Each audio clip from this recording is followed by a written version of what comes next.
As Nelson Mandela said, education is the most powerful weapon which can be used to change the world. Three University of Berkeley-California students' commitment in 1991 to bring hope and change through education led to the formation of Asha for Education. Today, there are 67 chapters worldwide with more than 1,000 active volunteers supporting 400 projects in India. They disbursed around $2.3 million in 2011 and around $25 million altogether from its inception. A small bio about Dr. Pandey. He is an alumnus of IIT-Varanasi, Syraccus University and University of California, Berkeley. Worked as a visiting professor at IIT Kanpur. He led the Global Peace March and Indo-Pakistan Peace March. He was awarded the Ramon Magsaysay Award in 2002 for the emergent leadership category. He is one of the prominent RT activists in India, and he also leads National Alliance of People's Movements. Dr. Pandey, he taught a course on strengthening of democracy at the Grassroots in India at Carnegie Mellon University. He did a study on South Asia Nuclear Audit at Princeton University, worked for community empowerment in rural areas, and worked on communal harmony. The list actually goes on. Welcome, Dr. Pandey. It's great to talk to you on this show. Yeah, thank you. Thank you so much. Sandeep ji, while I was reading about your background and areas of work, I realized you are not just a co-founder of Asha, but actually a social activist who has been working on several issues which are hindering the growth of the country. We don't see many people actually do this. How you got involved in multiple causes at a time and what made you to get involved? Well, as you know, I started with education. Actually, we'll have to go back further. I started with politics because I thought that, being in a politically important position, you could take decisions which would influence the life of common people. And therefore, as a student at the Banaras Hindu University, I contested election and got elected as the representative of the Institute of Technology to the Union. But as you know, the Indian politics today is quite criminalized and corrupt, and therefore I found myself a misfit there and came to the United States for my higher education.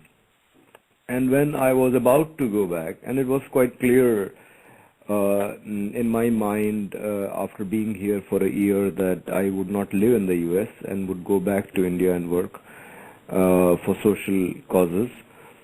I was part of this group which found Asha because I thought that outside the political arena, if I could contribute to a social change in the best possible manner, it would be through the education of underprivileged children, half of whom in India, drop out, either don't go to school or drop out before class 8 stage, and only 9% of whom make it to the college level education. I thought it was a naive thinking, I must admit at this point. I thought that if the education system could help me, come to this stage where I was getting, higher education in the United States, in a similar manner, education could help everybody, all the children in India. But I was wrong. The education system in India is not meant for everybody. We have a Right to Education Act in this country, but we don't have a common school system. There are two kinds of education systems. One for the rich, where people who can pay money can send their children to school, which opens avenues for their children for, high salaried jobs and other coveted positions. And then there are the children of masses who compulsorily have to go to government schools, where the quality of teaching is very poor and they virtually have no hope of making a good living based on their education. Okay. So, I think there are several ways people have been trying to bring the socio-economic change in India, right? But you chose the path of education of underprivileged children. So how did you, at the time in 1991, how did you really feel that this educating the underprivileged children is going to bring that socio-economic change that what all we are looking for? Yeah, as I had mentioned, I had this very nice thinking that because my education helped me, become independent in thinking, and I could choose my own path. Similarly, it would open up options for other children. But I was mistaken, as I said. The education system in India is not equitable and certainly not accessible to everybody, the good quality education system. And that is why, I'm sorry I did not complete the answer to your last question. I forgot to do it. And that is why I was led to being involved in many other issues. When I came back and started teaching at IIT Kanpur, I was also involved with the education of children of Bilaspuri construction workers who had come to work in Kanpur, and that is when I realized that their children would never be able to make it to the IIT because they are not getting the kind of education which will make them ready to compete in examinations like joint entrance examination. And then I realized that there were other reasons why they would not be able to get that kind of education. One of them was, of course, their economic status, but it was not as simple as that, because if it was only because of lack of money that they were not going to school, then organizations like Asha could have helped them. But there were other factors. There were social factors, there were political factors, there were factors beyond the control of the people who were affected, as well as people like us who wanted to help.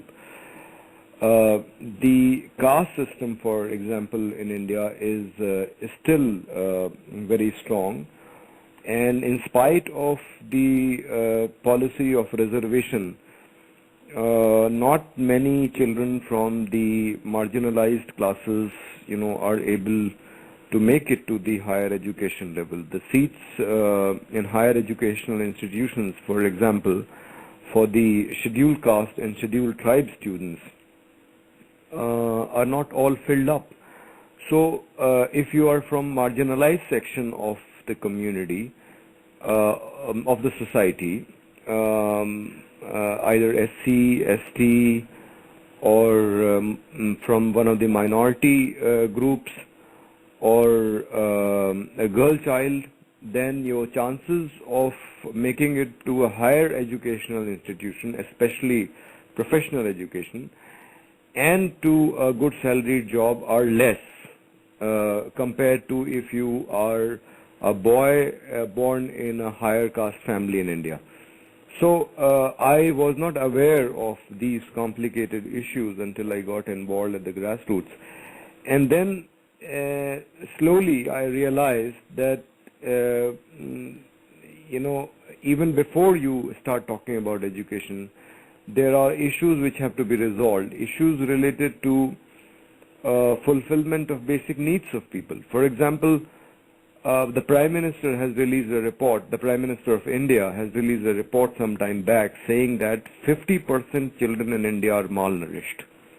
Now tell me, if 50% children in India are malnourished, then how can we ever hope that they will be able to complete their education successfully?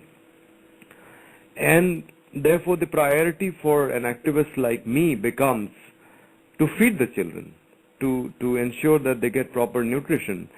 And to tell you the fact, I had started an ashram 60 kilometers outside Lucknow in a village in Hardoi district, and it was set up as a model education center in 2000. But today I have closed the education program and I am running a food program. We offer cooked food to the children of the village. 70, 80 children eat every day at the ashram. And we are fighting for the rights, the basic rights of people, the right to access benefits from various social welfare schemes like the housing scheme, which is called the Indra Awas housing, like the wages from the National Rural Employment Guarantee, like the subsidized food that they should get from the public distribution system, like the pension schemes for 3 different categories, old age, widow, and physically challenged, and other such schemes. And we also realized that people were also interested more in accessing these benefits from the social welfare schemes, which were not reaching them because of corruption. And if we allow this corruption to go on, then it is a guarantee that India will always remain poor. 50% of its children will remain malnourished. Every 1 out of 2 women will be anemic, and farmers will continue to commit suicide, and there will be hunger deaths and things like that, and people will never be able to come out of the poverty situation, and therefore the benefits like education and health will never help them to come up in life. And that is why I got involved in so many other issues. Yeah, that's true, Dr. Sandeep Pandey. We have several other issues which have to be taken care before actually we can get into the education. As you were mentioning about the malnutritious problem in the children, as we have 50% of the children are malnutritious, and I remember Supreme Court gave a direction in 2001 to provide cooked meals to school children. And it has we read a report saying that it has a huge impact in implementing the midday meal scheme. So how actually midday meal scheme is working? Is it actually, all the states are implementing this, or it is still only in the level of, on only papers? It is being implemented to various degrees, both in terms of quantity and quality. States like Tamil Nadu are doing very well. The quality of food there is very good. But in my state, Uttar Pradesh, if you go to a school, there are chances that you will find the food is being served to the children.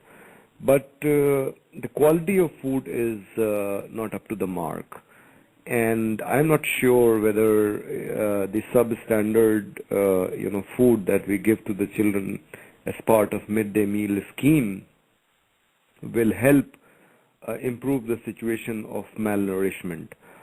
But that the scheme is required, there is no doubt about it, because some of these children, especially in very poor areas of deprived families, they get their first meal in the school.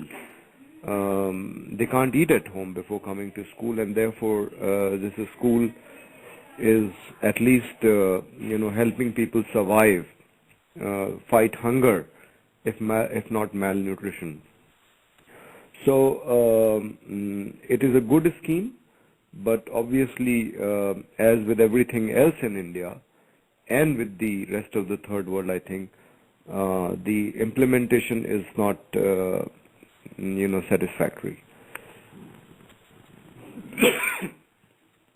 So, Sandeep-ji, actually, under the Right to Education Act, now children are guaranteed right to their quality elementary education by the state with the help of families and communities. So how this Right to Education Act, what kind of an impact that it can have, or can it strengthen the education system in India, the way it is implementing right now? Well, right now we don't see any change, except that a lot of the schools which were being run without the government recognition have been closed down. But it is a very tricky situation, because these were also the schools which were imparting any kind of education. The situation of government schools in UP is so bad that if you go to a school, chances are more that you will not find the teacher there.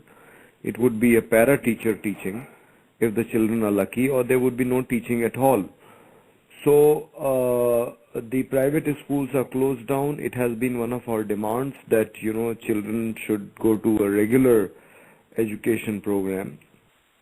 But the problem is that the regular government education program lacks in infrastructure. We just don't have enough schools for all the children. And the quality of education and the other things which go along with it, like midday meal and scholarship and books and uniform, are so poor that it doesn't help. And we have implemented the Right to Education Act without proper preparation. That is problem number one.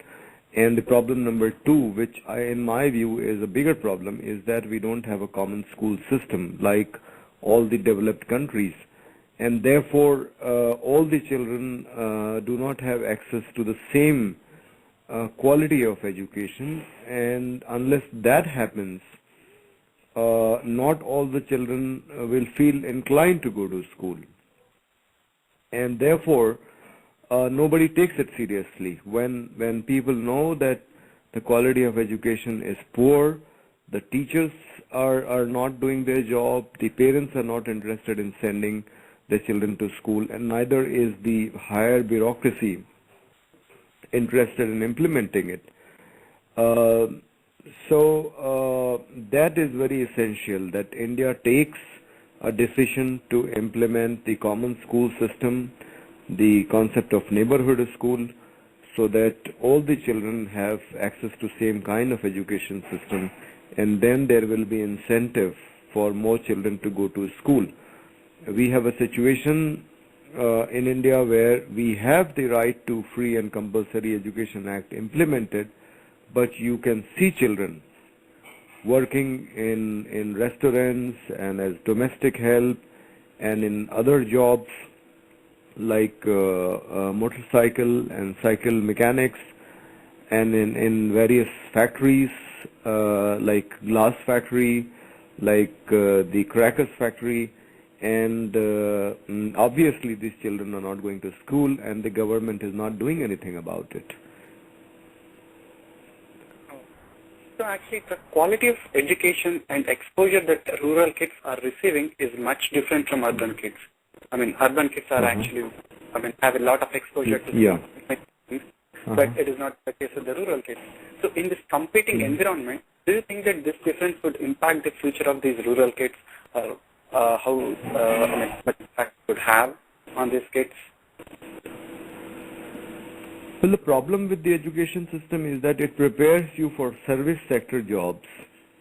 And now the percentage of people who are employed in the service sector is between 3 and 5.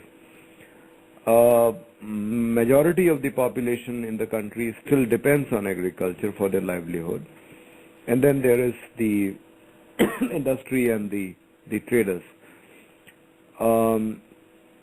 Until we change the nature of the education system, where the objective becomes to enable students to be self-employed, and that can't happen until you offer good remuneration in agriculture and artisan work and other such things, where the majority of the people are employed. We cannot hope to provide everybody jobs in the service sector, and this kind of education system will never be successful. So it is important that we change the nature of the education system and the objective of the present education system. Pandeyji, we have a question from one of our listeners from Bangalore. His name is Surain, and his question is, how can we improve the quality of education in government schools? Well, it's very simple. I mean, you have the teachers there. The only thing is that the education department and the government has to take the education program seriously. Right now, the ruling elite is not interested. If you read the book called The Child and the State in India, the conclusion of this book, it's by a professor called Myron Weiner. He was a professor at MIT. This book was also, by the way, inspirational in getting Asha started or setting its objectives. Then the conclusion of this book says that the ruling elite in India is not interested in imparting good quality education to the children of masses because they don't want the children of the masses to be competing with their children for the few coveted positions at higher educational institutions and for good salaried jobs or for going overseas for better opportunities. That, I think, is the real problem. Okay. So actually, during recent years, we have been seeing some kind of reforms in the education sector. Like in your opinion, what are the positive reforms that were actually brought in recent past which can have a significant impact in this sector? Well, one of the important reforms, I think, is the National Curriculum Framework, which was prepared by Professor Yashpal in the last government, where I was also part of the CABE, the Central Advisory Board on Education. And Professor Yashpal outlines the kind of education system which India should have for its children.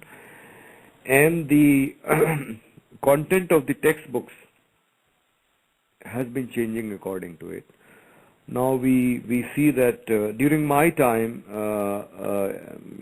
as a student in a school, we were learning only the government's view of things. For example, development, the concept of development of the government was taught to us, like big dams and big industry were, called as temples of modern India by Nehru, and that is what we were taught. But now, when I read my children's book, I see that not only the government's view is given, but there is also the criticism of the government's view, like all these people's movements, which are questioning development. So I see there's more emphasis on developing the questioning mind, which is what education is all about. There is an emphasis on overall personality development. But on the other hand, there is also pressure from the consumerist market, for careerism, and the children are quite under the pressure of this. But the real big change that we would like to see, so that the education system becomes relevant for all the children in India, is not happening, and unfortunately the attempt to privatize the education, especially the higher education, which is called reforms, but it is not really reform, because if you see the quality of the private educational institutions, it is really bad in higher at the level of higher education. There are a lot of colleges and universities which are not really teaching, and therefore the degrees that they are giving out is fake, and therefore large number of students graduating from higher educational institutions are not really employable. So you have such a few number of students going for higher education, and even there we are not worrying about the quality. We are allowing all kinds of private institutions to be set up, most of them run by politicians, For them, they are just money-making machines, and we are, playing with the future of these youth. This is not good.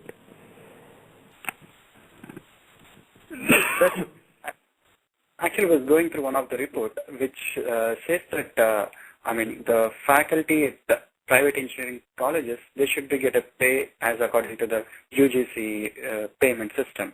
But there were reports that university, the private institutions, they pay on the front end, and at the back they actually take the money back in the name of. So actually, I have another question, which is like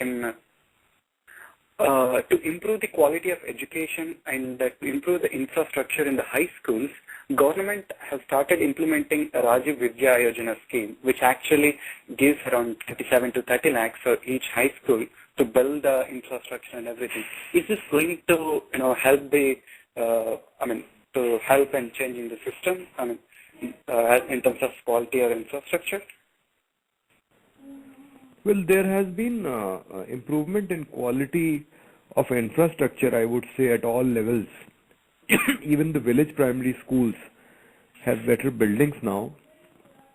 But unfortunately, what is the crux of the whole system?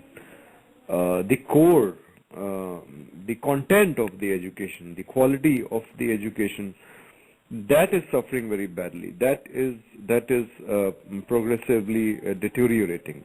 For example, my father went to a government primary school, and I went to a Kendriya Vidyalaya. But I have to send my children to a private school because the quality of education at government schools has suffered very badly.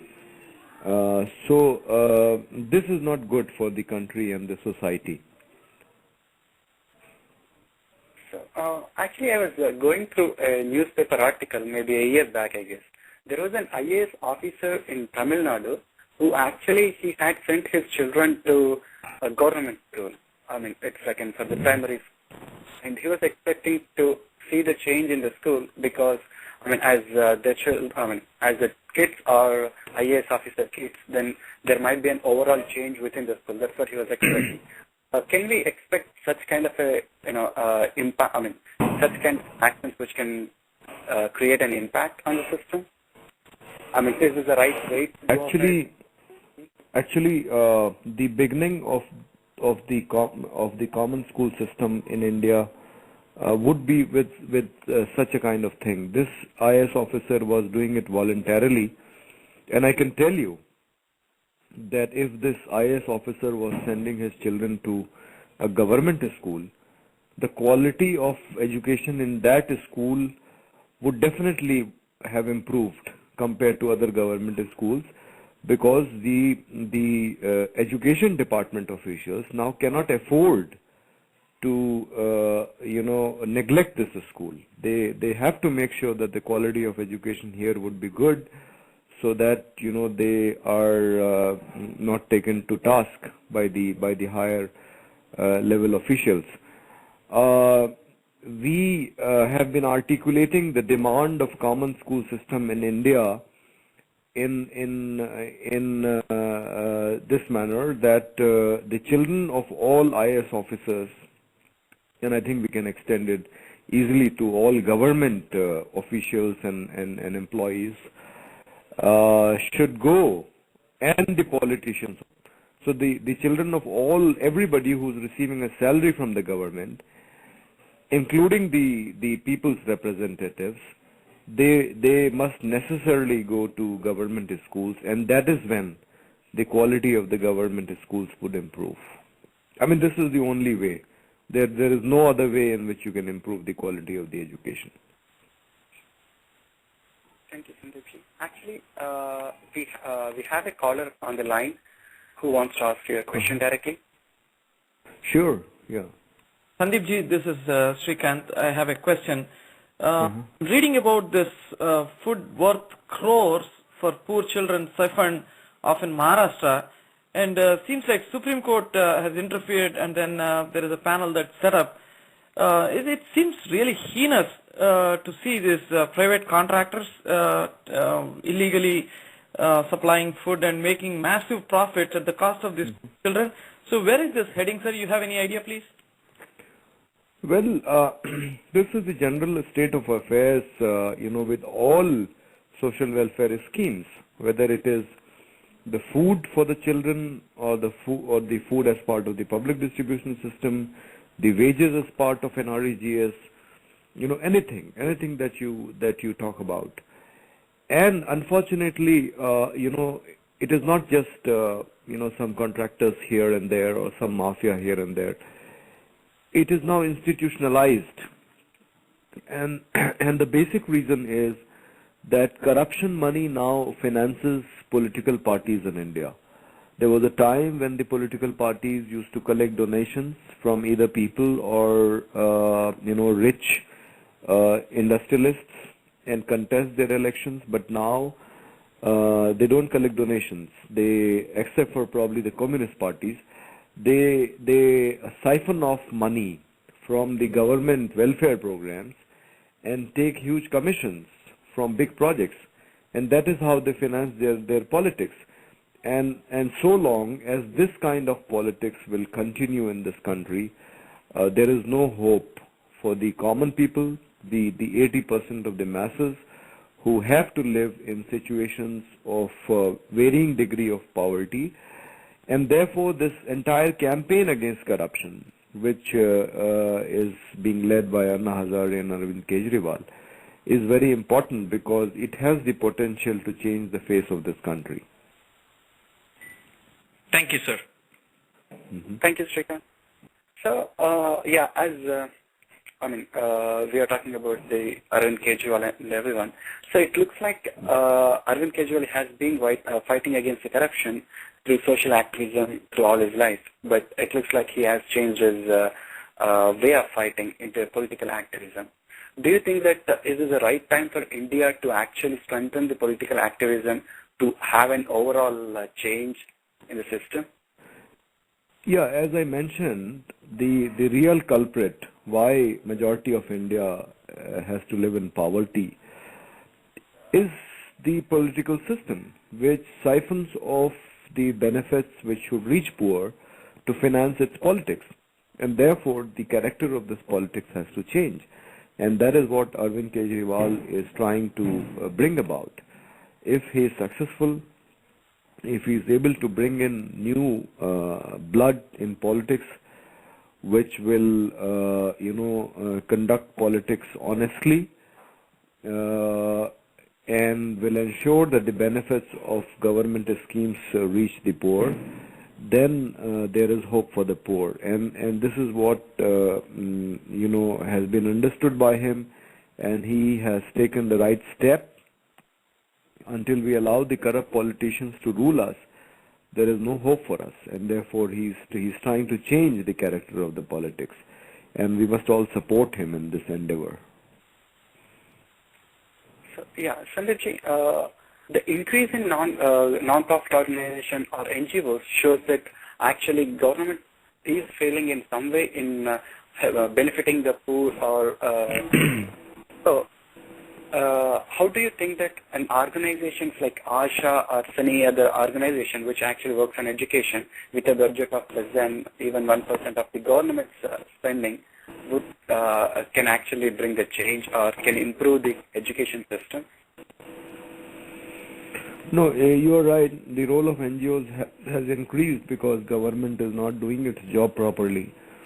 If the government was implementing all its programs well and was fulfilling the needs of the people, there would have been no need of NGO.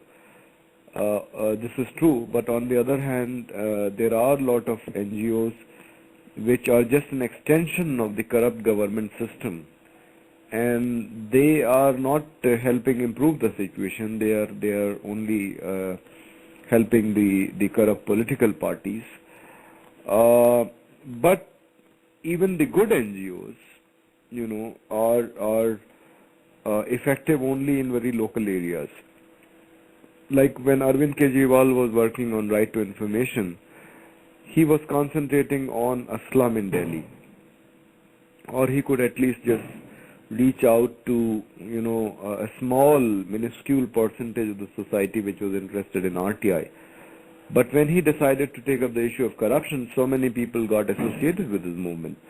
So it's only the government or the political parties which can hope to bring about change at a large scale, at the national level or at the level of the states. NGOs have a very limited role, and we can't hope that they will bring an overall change in the society. Sandeepji, as we are talking about the RTI, it looks like Cabinet backtracked an RTI amendments. So you have been an RTI activist for this years. How would you react to this? I mean, what exactly happened over there? Yeah, they were trying to make some amendments which would have weakened the act, but there were protests all over the country, and therefore they have taken the right decision to withdraw the changes that they were thinking to bring about. Sandeepji, actually, you actually led a 1,500-kilometer global peace march protesting India's nuclear arms program in 1999. So what was the major reason for opposition to nuclear arms? Well, first of all, it is a very dangerous weapon, as everybody saw in Hiroshima and Nagasaki. It is not a weapon of war, it is a weapon of destruction. And that is the reason it has not been ever used in any war after being dropped on Hiroshima and Nagasaki. And therefore we think it should not be built. But unfortunately the number of countries and the number of weapons by each country has increased, and this is not good for the world, and therefore we have been running this campaign to free the world of nuclear weapons. We feel that nuclear weapons do not provide security, but they increase the insecurity, and then you get involved in an arms race which doesn't end anywhere. You continue to keep increasing your armament and continue to feel more insecure. The only secure world would be one where we will not have any dangerous weapons. Thank you, Sandeepji. So actually, you did a study on South Asia Nuclear Audit and everything. So actually, my question is little related to the Kudamkulam nuclear power plant project.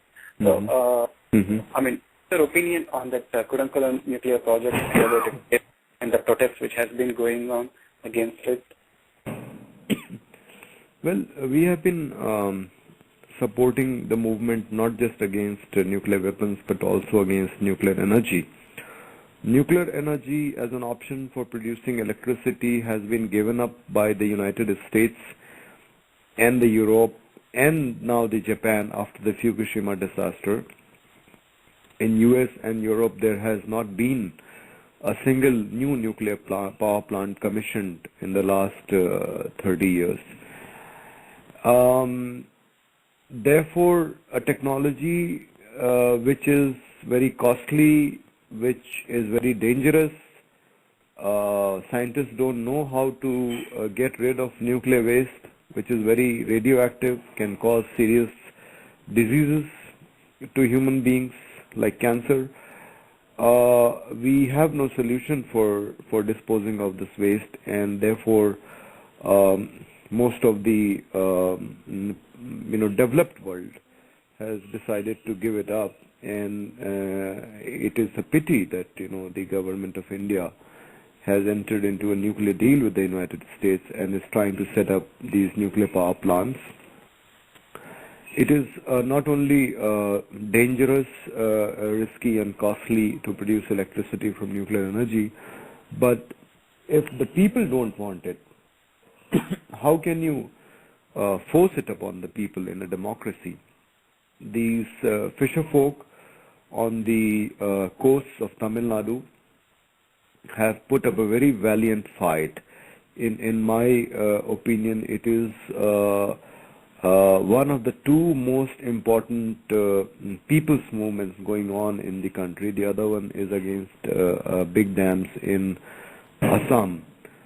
where people have come out in very large numbers, tens of thousands are united, where it's not only villagers but the middle class also which has joined, and some smaller political parties have also come out in their support, and they are not willing to put up with the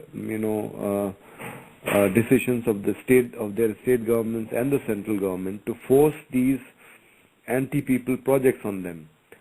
And the leaders of these movements, SP Uday Kumar in Tamil Nadu and Akhil Gogoi, have to be congratulated because they have conducted their movements in the most peaceful manner. I have been to Idintikarai in May, and I can tell you that the accusation by Manmohan Singh that it is being funded by foreign money is baseless. The fishermen are not going to fish just so that their leader is not arrested. The kind of solidarity that I have seen in Idintikarai, I have not seen in any movements in the recent past. It's a genuine people's movement. It's a organic movement, and the government of India, which is adopting lots of its policies on the directions of international financial institutions, which is trying to attract direct foreign investment in the retail sector. I mean, they are the ones who are trying to get foreign money into this country. It is not the movement which is being funded by the foreign money, and it is a matter of shame that the Prime Minister of this country, who also happens to be an unelected Prime Minister, he has not won an election so far in his life, is not willing to respect the sentiments of people in a democracy. Yeah. Sandeep, we actually have another question from one of our other callers. Mm-hmm. Sandeep ji, this is one other question here. Till date, all these activists, social activists, they used to work on a specific cause, and then they're not inclined towards the word politics. As soon as you say politics, they stay away. Mm-hmm. So the situation right now is this social activists should understand and step up, and also add this political activism and support clean candidates. Like when we see the political pictures, we see Mulayam Singh Yadav, Ramvilas Paswan, Lalu Prasad Yadav all lifting their hands in public, and then that pictures will be shown on all newspapers and mainstream television channels. Why not all social activists across the country? You're talking about Vijay Kumar, you're talking about Medha Patkarji, you're talking about these people have huge impact in their respective fields. Why not all these people form a national alliance and then at Delhi have a conference or something like that, sending a strong message that they're part of political activism as well? A lot of activists, have been supporting good candidates in their areas, even before this movement against corruption started. I, for example, have been campaigning for good candidates, for the last 10 years or so. Similarly, Medha Patkar and Aruna Roy's organization, in fact, puts up candidates at the panchayat level elections. So all the activists are, involved with efforts to cleanse the politics of the corrupt and criminal elements, and we are supporting what Arvind Kejriwal is doing. And I think when the time will be ripe, all these forces would come together. There is a dialogue going on. There is Yogendra Yadav now involved with Arvind's political party. Right. And Prashant Bhushan has been part of virtually every people's movement in this country. He is not just a lawyer, he actually goes to the field and addresses public meetings. So Prashant and Yogendra are like the bridge between Arvind Kejriwal's efforts and the people's movements in this country. There has been a coordination committee formed, of which Prashant Bhushan and Yogendra Yadav are members. And when the nitty-gritty details of Arvind's political parties will be worked out, you will see that a lot of the people's movements will actually be part of it. They will be putting up their candidates as part of this new political organization. Awesome. Thank you, sir. Mm-hmm.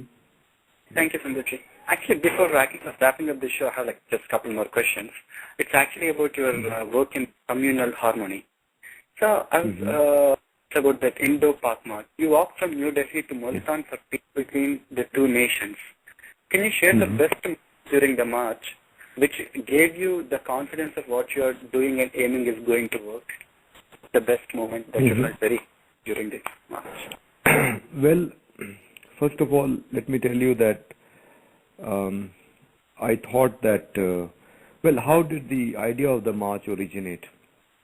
When I was undertaking my first march on foot from Pokhran to Sarnath, we were stopped at 3 places by the right-wing Hindu activists. And they said that, we could oppose the nuclear weapon in India because India was a democratic country, and whether we could do the same in Pakistan, which was not a democratic country. And that is when I understood that any movement for peace in the subcontinent would have to be a joint movement between Indian and Pakistani activists. And therefore, I was looking for an opportunity to take out this march. I visited Pakistan for the first time in 2003 as part of Pakistan-India People's Forum for Peace and Democracy delegation, which was going there for a joint convention. And I talked to some activists there, and prominent among them was Saida Deep and also Karamat Ali, based in Lahore and Karachi respectively, who agreed to be part of such a joint effort. And then we took out this march in 2005. We walked all the way from Delhi to Wagha. And then we were not allowed to walk inside Pakistan, but we were allowed to go in vehicles from Lahore to Multan. The response, amazingly, was very positive. I had thought that, like my anti-nuclear peace march, we would be stopped at some places. People would question why we are trying to take it out. But it was very surprising that people all along the way, especially in rural areas, welcomed our march. There were 3 demands: that all the outstanding issues should be resolved peacefully through dialogue. Issue of Kashmir should be resolved in accordance with the wishes of people of Kashmir. That we should end arms race, give up our nuclear weapons, create a nuclear weapon-free zone in South Asia, reduce our defense budget, put the resources in development of the poor population of our countries. Both India and Pakistan have a large poor population, and that we should relax the passport visa regime so that people can easily travel across the border. My most memorable moment of the march was when one Kirtan singer in a Gurdwara came from behind on a bicycle and stopped me and said he wanted to talk to me. I thought he would invite us for food or tea at his Gurdwara. But he said that, in your signature campaign, if you change the order of the demands and make the demand for relaxing the passport and visa regime, your other 2 demands would also be met easily. And I was surprised at the wisdom of this probably not a very well-educated person, a villager, and how he thought a reasonable way to solve the problem would be to first promote interaction between the people of the two countries. And let me tell you, with my experience of 10 visits to Pakistan, if Indians and Pakistanis are allowed to meet freely, then all this enmity would be gone in a second. It is artificially created by the political leadership of the two countries, and the United States has vested interest in perpetuating this so that both India and Pakistan can buy the same arms from it, and it has created a mess in this area, and we have fallen in their trap. And we need to think along the directions of peace, so that this entire subcontinent, which is called as the most dangerous nuclear flashpoint, people have an opportunity to live peacefully, and the valuable resources can be spent on the development. We have a question from Amira Sitaram from Florida. So her question is, which do you favor as a path to resilience? Diverse participation in the globally interconnected economy or local self-sufficiency? And again, these are often divergent ways. If you think you can do both, could you please give an example to explain how? Well, the local self-reliance is, I think, the most important thing. And we have been fighting for it in India. Gandhiji envisioned it in the form of Gram Swaraj, and we think if that happens in India, half the problems would be solved. And of course, there would have to be interaction, because human beings cannot live without interaction. It has gone on for ages and will continue to happen like that. But the higher levels of governance would be limited to areas which are not in the purview, not within the purview of the local governments. So we can think of a system which is totally upside down of what we have today, where the local units are the most powerful, and the political decision-making power reduces progressively as you advance upwards, and the higher levels are meant more for coordination and maybe for for managing things like travel, communication, trade. So this is the kind of world that we envision, and this world obviously will not have any national boundaries, because nation is as artificial a concept as caste, religion, or any of the other categories which have divided human beings, which pit one human being against the other, and have caused more fights and wars and violence than have helped us live as a harmonious society. And it would be a global world. Sandeep, last question before we wrap up the show. So what is your long-term strategy towards developing a resilient capacity for self-discriminating individuals or communities? By strategy, I mean something beyond just fighting the next imminent battle that threatens what little capacity that remains. What could be the long-term strategy that we can develop? Well, I think we have to receive the right kind of education to be able to live in harmony with each other, I think we have to understand the various levels at which we have to live, and how with one way of living we can live harmoniously at all levels. For example, we have to live with ourselves, we have to live with our family, we have to live with our society, we have to live with the nature. Now, in present day world, there are contradictions. We live at the level of the family in such a manner that we are harming the nature.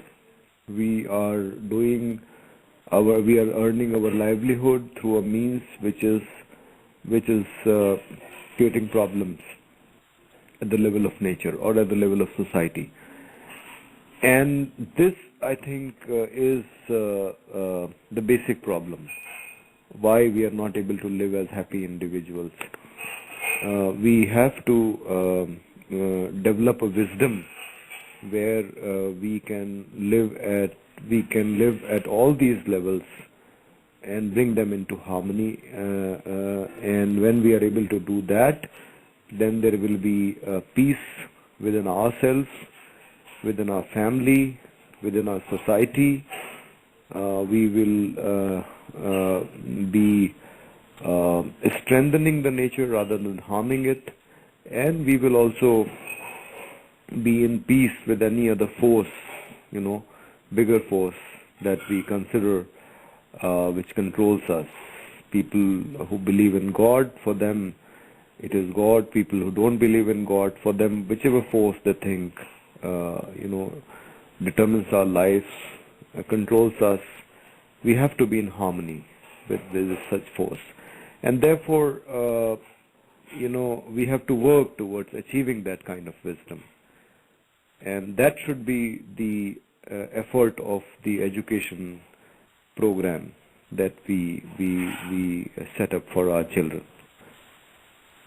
Thank you, Sandeepji. Sandeepji, do you have any message for the listeners, especially for committed NRIs who wants to contribute for socio-economic change in India? Well, everybody has their own role. I guess, everybody has to decide what is the best manner in which they can contribute towards social change. And you have to contribute wherever you are. You can also contribute towards long distance causes. And there are people who are working. And that's a very personal decision.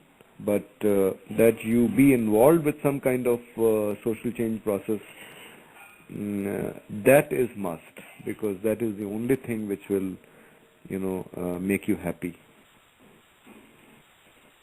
Thank you very much, Sandeepji, for being on our show today. We truly appreciate you coming on air, interacting with listeners around the world. Thank you for your time. Yeah, thank you so much. Thank you so much.